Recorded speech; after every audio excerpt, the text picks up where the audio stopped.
Hola mis hermanos de la clase de Mariología, estamos aquí para compartir el tema que corresponde para este día. En este momento vamos a compartir el quinto tema, que es sobre María y la historia de la salvación. Y vamos a hacerlo como acostumbramos a hacerlo siempre, comenzando con una oración para poder pedir al Espíritu Santo que descienda sobre cada uno de nosotros. Entonces, en el nombre del Padre, del Hijo y del Espíritu Santo. Amén.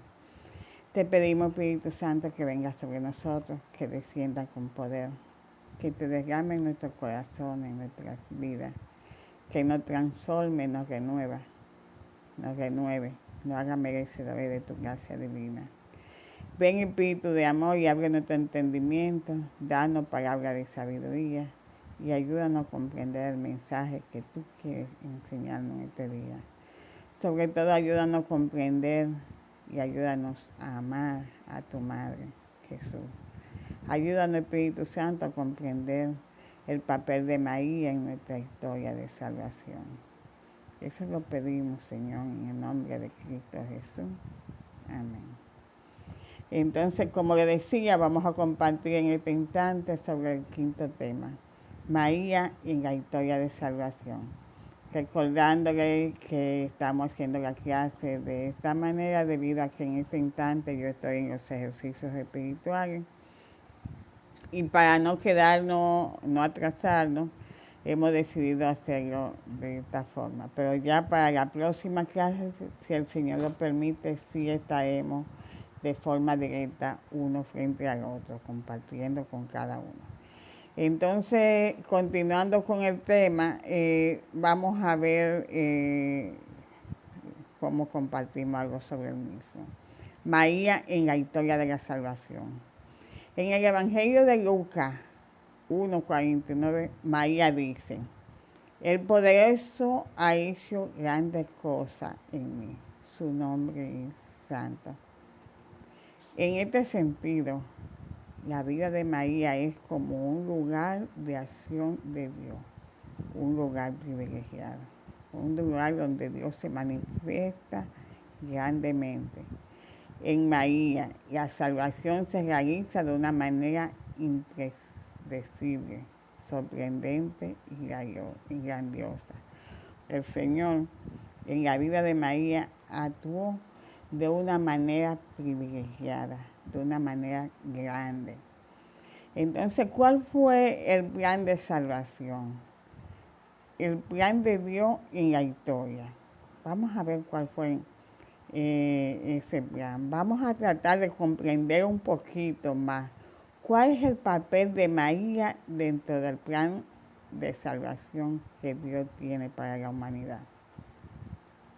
En el momento que Él elige a María, ¿fue algo al azar o tenía un plan que debía cumplir con la salvación de cada uno de nosotros, los seres humanos? Este plan divino de salvación se realiza en el tiempo, en la historia. Por eso, a la historia vista en esta perspectiva se llama historia de la salvación o historia sagrada, que es como se le llama. La historia sagrada no ha sido transmitida principalmente en la sagrada, o sea, nos ha sido, me excusan que yo me como la S casi siempre, o sea, nos ha sido a nosotros transmitida en la Sagrada Escritura. Pero podemos decir que la historia de cada pueblo, de cada cultura, de cada época y de cada persona es una verdadera historia sagrada.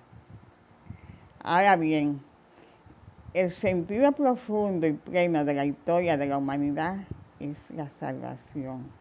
Y este es también el plan de Dios para todos.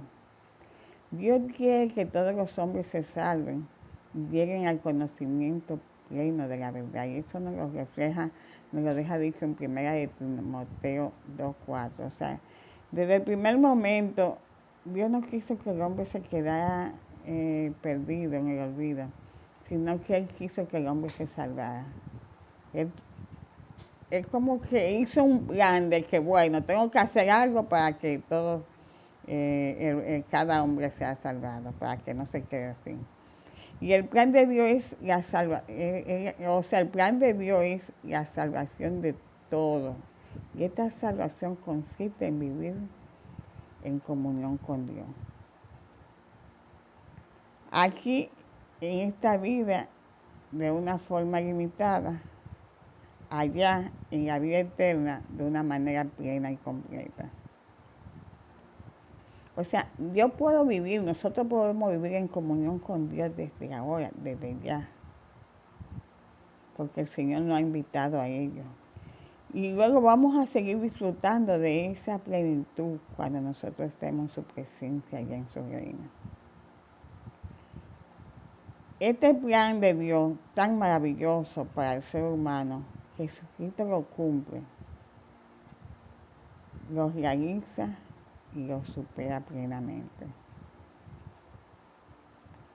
En Cristo y por Cristo no solo podemos estar en comunión con Dios, sino que esta comunión es de hijos, pues hemos sido tomados como hijos, gracias al Hijo. O sea, qué privilegio es el que se nos ha concedido a nosotros. O sea, a pesar de nosotros ser hombres pecadores, nosotros hemos sido considerados como hijos, gracias al Hijo. Eso lo encontramos nosotros en Efesios 1, 3, 6 y 15, 18 y en Gálatas 3, 25, 26. Qué gran privilegio tenemos nosotros, nuestros hermanos, de ser considerados hijos de Dios. ¿Disfrutamos nosotros de ese privilegio? ¿Aprovechamos nosotros esa gracia? María en el plan divino de salvación. ¿Cuál es el plan de María en ese plan? María es instrumento para que se realice la plenitud. Y en plenitud el plan salvífico de Dios. Ella es un instrumento activo y colaborador que libre y voluntariamente se pone a su servicio. O sea, María se dispuso a aceptar la voluntad del Señor. Aceptó lo que el Señor quisiera hacer a través de ella, con ella y por ella. Pero además María es objeto de salvación. Esto quiere decir que la salvación querida por Dios y traída por Cristo se realiza plenamente en ella. Al menos hay una criatura que ha recibido y goza de esa salvación maravillosa, traída al mundo por nuestro Señor Jesucristo. Cuando Dios decide escoger a María como un instrumento para que su Hijo venga al mundo, primero la prepara a ella, primero la hace objeto y merecedora de esa salvación. Y ella dispone de esa gracia especial para luego poder tener en su vientre y llevar en su vientre ese hijo que ella conservó, que vino al mundo para redimirnos y salvarnos cada uno de nosotros. ¿Y cuál es la obra de Dios en María? La obra de Dios en María durante su vida terrena, todos los dones de Dios a María giran en torno a su maternidad virginal. La reflexión de la Iglesia de los primeros tiempos sobre este excelso don llegó a la declaración del dogma de la maternidad divina y de la virginidad perpetua. O sea que la Iglesia reconoció en María esa acción que Dios tuvo en ella al permitirle conservar en su seno al Hijo de Dios, siendo ella virgen. Esa maternidad divina, esa maternidad virginal, esa virginidad perpetua, dogma reconocido y declarado por la Iglesia y que trae tanta controversia entre nosotros los cristianos. Digo entre nosotros porque aunque nosotros como católicos lo creemos y lo proclamamos, muchas veces caemos en el temor y la duda porque nos dejamos arrastrar por las ideas que nos transmiten otros hermanos. Y yo siempre le he dicho a mis hermanos, nosotros tenemos fuentes, que cuando nos lleguen esa duda, cuando nos lleguen esos temores, podemos acudir a ella, a esas fuentes. Y una vez nosotros aclaremos esta duda, nosotros nos vamos a convencer de que estamos en la verdad, de que las cosas son como nuestra Madre Iglesia nos está transmitiendo, porque son fuentes que han sido estudiadas, analizadas y comprendidas bajo la acción del Espíritu Santo. Además de la maternidad virginal comporta varias, además la maternidad virginal comporta varias dimensiones, que es la santidad personal, la maternidad espiritual y la colaboración en la obra de la salvación. La obra de Dios en María, después de su vida terrena, Dios Padre ha exaltado y entronizado a Cristo como Kyrios, palabra griega, Señor, y ha hecho que ante Él se postre todo el universo por su abajamiento y obediencia. María también fue llenada de gracia desde un inicio, perfectamente obediente y humilde servidora del Señor. La respuesta del Padre es sorprendente, muchas veces quizás cuestionemos la actitud de María y a veces veamos la grandeza de ella ante esa obediencia, ante ese aceptar, ante ese hágase tu voluntad en mí. Yo siempre he sido una de las que he dicho, no debió de haber sido fácil para ella aceptar la voluntad del Señor. Porque muchas veces nosotros no vemos la necesidad de aceptar la voluntad del Señor y decimos entre comillas, a medias, yo acepto lo que el Señor haga en mi vida.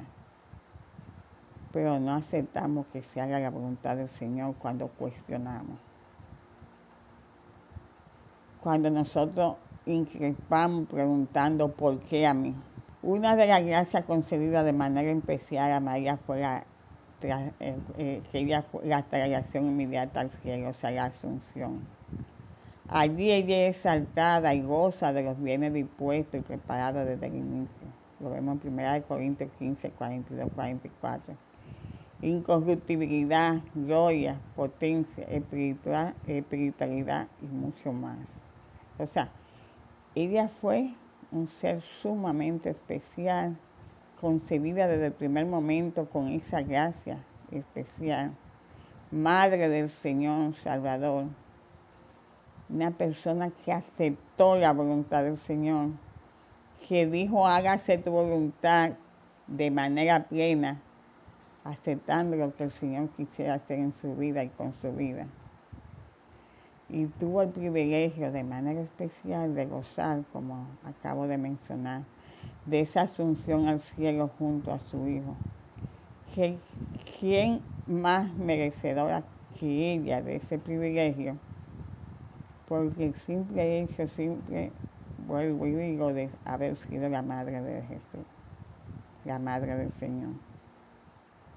Por haber colaborado, por haber sido colaboradora en ese plan de salvación. Ella tuvo infinidad de privilegios que nosotros lo venimos escuchando y venimos compartiendo, pero que muchas veces ni siquiera nos damos cuenta. Cuando hablamos de la espiritualidad, de la gloria, de la incorruptibilidad, son privilegios que tuvo María, pero son privilegios merecidos por ella. Por cada uno de estos privilegios y porque ya está en gloria plenamente y goza de los bienes preparados por el Señor en su plan salvífico, ella goza del privilegio fruto de esa transformación, presencia en los diversos tiempos y espacios históricos. Ese es un privilegio que ella goza de él. María puede estar presente ahora junto a mí y lo está, confirmo en fe que así es. Ella puede estar presente junto a cada uno de ustedes en este instante y lo está, si así lo creen, porque es un privilegio muy especial concedido a ella. Ella tiene el privilegio del ejercicio en el acto de su maternidad espiritual. O sea, se le ha concedido el privilegio de ser madre espiritual mía, madre espiritual de cada uno de ustedes, si ustedes así lo creen y lo aceptan, porque se le ha concedido ese privilegio de manera especial. María en la historia de la salvación. María en la historia de la salvación en el Antiguo Testamento, Dios se revela y actúa, ofrece camino de salvación en el pueblo escogido, en el pueblo de Israel.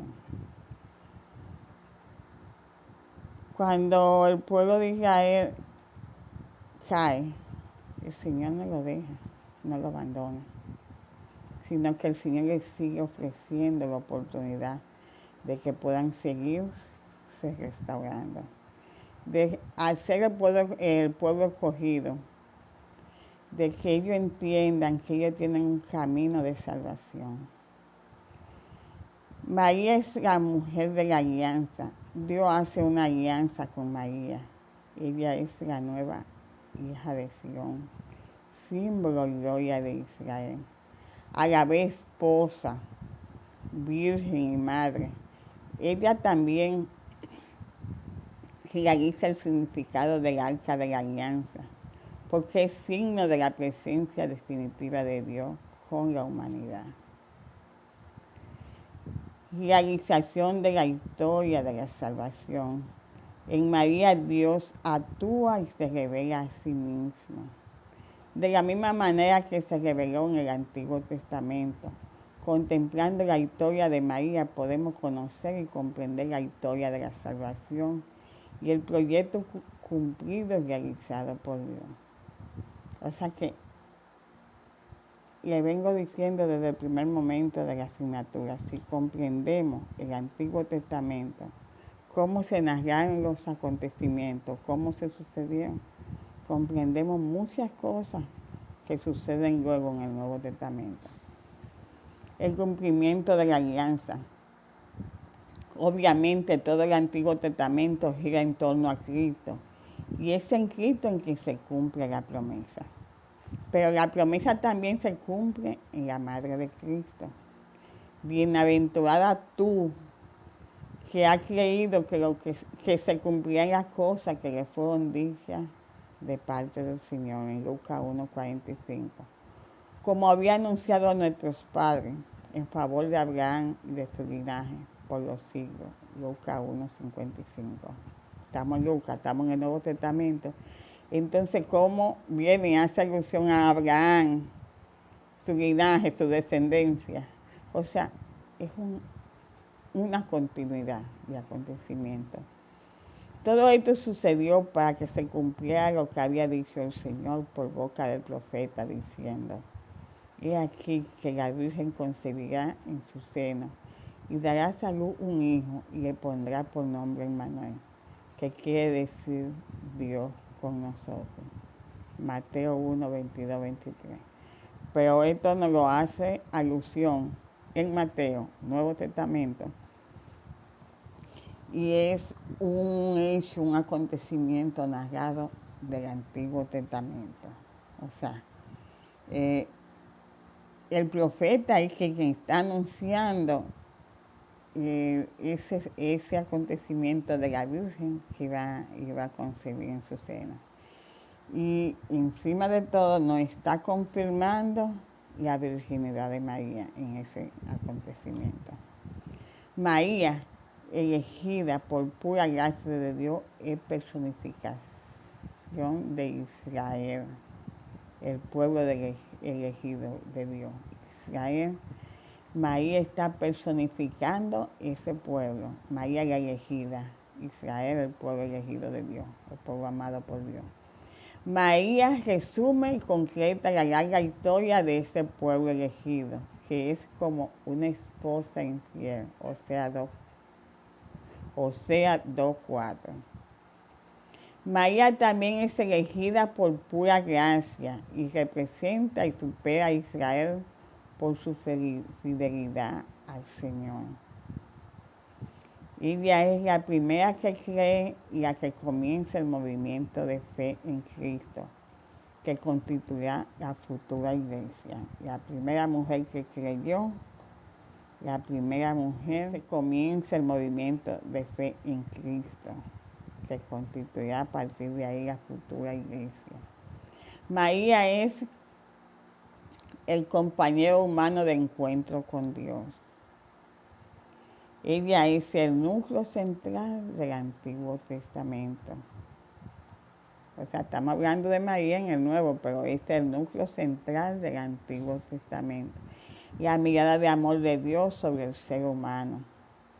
El encuentro amoroso con Él. Todo eso son rasgos y características de María. En espera de una respuesta de amor, en María esto se realiza plenamente. Dios mira la humildad de su esclava, Lucas 1, 47, 48. Y ella responde con, hágase en mí según tu palabra, Lucas 1, 38. Aceptar la voluntad de Dios, aceptar que se haga en mí según tú has dicho, según sean tus palabras. María se convierte en la compañera humana del encuentro de Dios con la humanidad. La compañera humana, esa parte humana que se encuentra con Dios. O sea, más bien esa compañera humana del encuentro con Dios, o sea, esa parte humana que tiene ese encuentro, esa relación, esa cercanía. Dios ha elegido y tiene predilección por los pobres y humildes. Como María, y en ello aplica el esquema de abajamiento, ensalzamiento, humillación, glorificación. Exaltó a los humildes, Lucas 1:52. Cualidad de María eminente, la humildad, la sencillez. Y en ella exaltó el Señor a los humildes.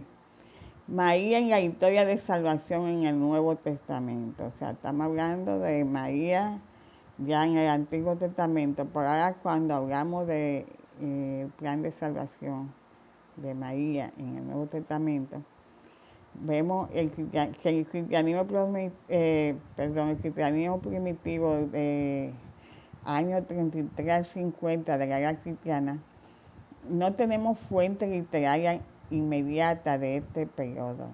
Los escritos del Nuevo Testamento aparecen después de años 50, o sea, en el primer siglo o mediados del primer siglo. Pablo y los evangelios sinópticos nos contarán después y escribirán los hechos sucedidos en ese periodo. O sea, a medida que comenzaron a surgir los movimientos de los primeros cristianos y que Pablo comienza a escribir y los evangelistas comienzan a escribir, a partir de ahí que comienzan a contarnos los diferentes acontecimientos sucedidos de esa época. O sea, no estoy hablando de lo relacionado al Antiguo Testamento, sino de esa época ya en el Antiguo Testamento, porque no existía ningún escrito, simplemente lo que existía era la tradición oral, que se iba transmitiendo la vivencia de uno a otro. Existen dos tipos de comunidades en ese momento, la comunidad judía palestinense y la comunidad helenística, no judíos, o sea, los que no eran judíos y que eran de cultura griega. En la comunidad judía, que aunque observaba la ley de Moisés y se reunían en Jerusalén, el centro es el anuncio del carisma. Proclamaban la proclamación de Jesús, ellos proclamaban a Jesús como Dios y Salvador por medio de su pasión, muerte y resurrección. O sea, que en esa comunidad lo que ellos hacían era que proclamaban ese momento, o sea, cómo Jesús murió, el hecho de que Jesús es Salvador, cómo fue su pasión, cómo fue su resurrección. La primera mención de María en esta comunidad de Jerusalén es que todos eran, es cuando el primero que se comienza a mencionar, que todos eran asiduos y unánimes en la oración, junto con alguna mujer y con María, la madre de Jesús, con sus hermanos. Eso nos lo dice Hechos 1:14. O sea, ahí no hace mención del papel o de la cercanía de María que tenía con los discípulos en ese momento. Cómo ellos se reunían y cómo ella se mantenía dentro del grupo.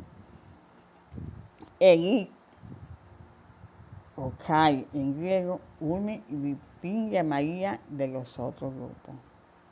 Los 11, las mujeres, los hermanos de Jesús, dándole un lugar privilegiado de miembro distinguido.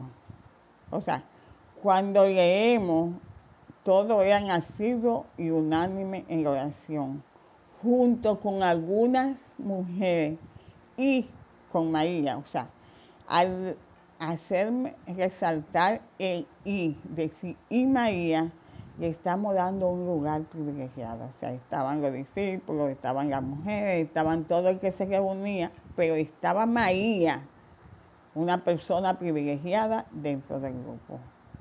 Alguien considerado distinto, distinguido.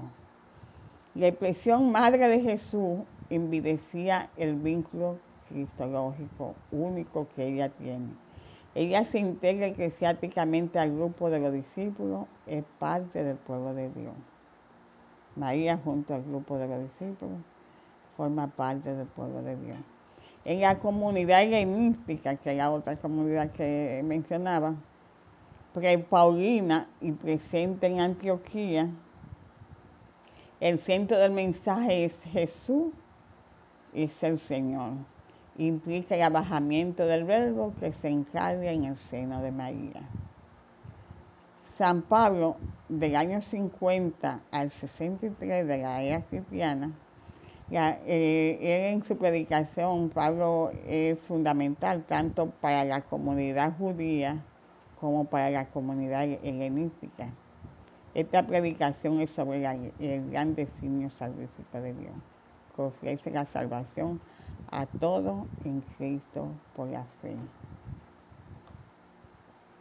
El texto de Gálatas 4, 5, vamos a encontrar en este texto escrito, o sea, ahí nos vamos a dar cuenta que más antiguo sobre María, que dice que cuando vino la plenitud de los tiempos, Dios envió a su Hijo, nacido de una mujer, nacido bajo la ley, para rescatar a los que estaban bajo la ley, para que recibiésemos la adopción de hijos. El texto está escrito entre los años 49 y el 57. Cristo, Hijo eterno del Padre y preexistente, toma la naturaleza humana, entra en la historia, se hace parte del pueblo escogido y se somete a la ley para librarnos de la ley y hacernos hijos adoptivos de Dios. O sea, por Cristo nosotros somos hechos hijos adoptivos. Y por el hecho de él venir de María, asume la condición humana, la naturaleza humana. Y al venir a través de ella, él entra en la historia, o sea, se hace parte del pueblo. Y sobre todo del pueblo escogido que se somete a la ley. La manera en que lo hace es nacido de una mujer. Él siendo Dios con condición como la que él podía haber tenido, pudo haber venido de forma diferente. Pero él quiso adquirir condición humana, no quedarse solo con la condición divina. Y por eso viene al mundo, viene a nuestra historia, viene a la historia nacido de una mujer. Esta mujer, María, es presentada en contextos salvíficos para rescatar. Ocupa una función indispensable en la encarnación y en el plan salvífico de Dios. O sea que esto es en torno a lo que es este tema de María en el plan de salvación. El importante papel que asumió María al aceptar, a recibir o decidir que se haga la voluntad del Señor, al aceptar que está dispuesta a colaborar, porque si María hubiese dicho que no estaba dispuesta a colaborar en ese plan de salvación, Jesús no iba a venir a través de María, pudo haber venido, no digo que no, pero él escogió venir a través de su Madre María y hacerse uno como nosotros. Entonces, damos gracias al Señor por ese gran privilegio de tener a María por madre y por el gran privilegio que tenemos nosotros de que ella aceptara cumplir o apoyar o ser instrumento en ese plan de salvación. Entonces la clase de hoy no la vamos a hacer tan extensa como la anterior, vamos a dejarla hasta aquí. Ya en la próxima clase, si el Señor lo permite, estaremos juntos, como ya le mencioné. Pero recuerden que les dejo 3 preguntas que la podrán leer en pantalla, que necesito, por favor, son sobre el tema que hemos compartido, que la completen y me la envíen a mi WhatsApp personal o a mi correo. Según vayas recibiendo cada una de estas respuestas de ustedes, le podré ir poniendo presente y la participación de cada uno. Son 3 preguntas sencillas, pero necesito que la contesten en base a lo que acabamos de compartir. Les doy las gracias por su disponibilidad, mis hermanos. Les pido que el Señor los siga bendiciendo abundantemente. Y como siempre le vengo diciendo, oren por mí, que desde donde yo estoy, estaré orando por cada uno de nosotros. Y vamos a terminar este momento dándole gracias al Señor por esas hermosas bendiciones que nos da. En el nombre del Padre, del Hijo, del Espíritu Santo. Amén. Te damos gracias, Señor, por el regalo de tu amor. Gracias por este instante compartido. Gracias por el privilegio de tener una madre como tu madre, que tú nos la regalaste y nos la diste. Gracias, Señor, porque ella es un ejemplo a seguir por cada uno de nosotros. Porque ella, además de que nos cuida, nos mima, nos enseña cómo tenemos que ser para ser merecedores de tu gracia divina, Señor. Gracias por ese gran privilegio de tener a ella ahí como madre, Señor. Y te pedimos que nos siga bendiciendo y nos siga iluminando cada día más, nos siga poder ser, y nos ayude a seguir caminando en tu presencia. Seguir conociéndote a ti, conociéndola a ella como madre, teniéndola como intercesora. Y te saludamos a ti, María, pidiéndote que siga intercediendo por cada uno de nosotros. Dios te salve, María, llena eres de gracia. El Señor es contigo. Bendita eres entre todas las mujeres, bendito es el fruto de tu vientre, Jesús.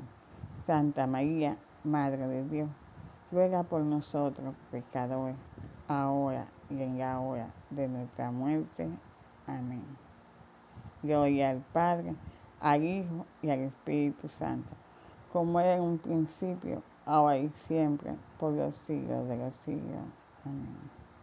Gracias, mis hermanos. Nos vemos en la próxima clase. Bye.